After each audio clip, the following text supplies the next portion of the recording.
You are now quite familiar with the concept of recurrence, how we can take multiple features as input and emit a history that can be used in future instances of the recurrent unit, which help us make better predictions for the future time points.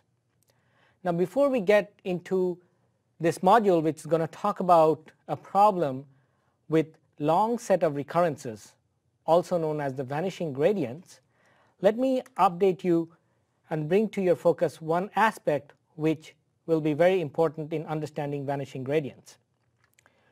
So here in our previous module, you have seen that for a given input and a history, we emit a new history, and every time we do that, we update the weight and the bias parameter, and the same parameters are shared and updated across the time step. So as we go from one time step to the other, this weight and the bias parameters get updated. What's the implication of that?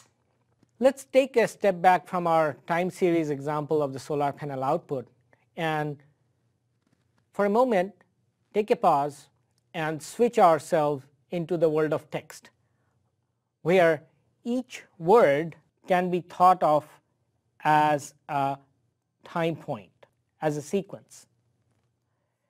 So here there's a long passage, and I don't want you to read through it. It's about a British television program called Doctor Who, and you can see that Doctor Who is a British science fiction television program produced by the BBC, and then it goes on to say blah blah blah blah blah.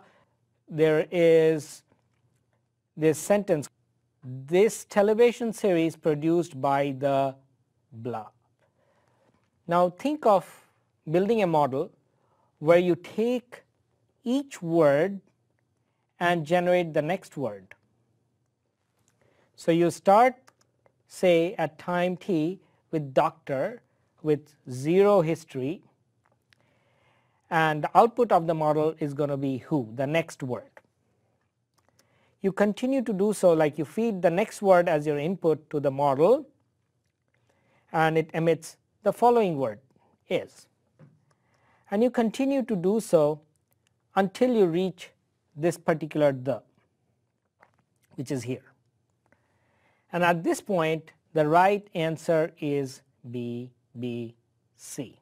However, in order to remember that this answer is BBC, you have to relate this state back to that occurrence of BBC, which is 75 words behind. So there are 75 recurrent blocks in between. And remember, every time you add a word, the H vector gets updated in the next iteration. So here if you have who, it would have had a role to play in the updated H vector, now the history. Okay. So what do? We have a history here and the input the, and we know this mechanism where we can update the history, but increasingly, as you see, those many words that came in between, each of them will be contributing to the history, thus the diluting the effect that this word BBC would have had in this instance of the history, because it was so far back in time. So the learning is that a single set of weights and biases has a limited memory. So when you have limited memory, what all things you can do to overcome that situation? Intuitively, you can do 2 things.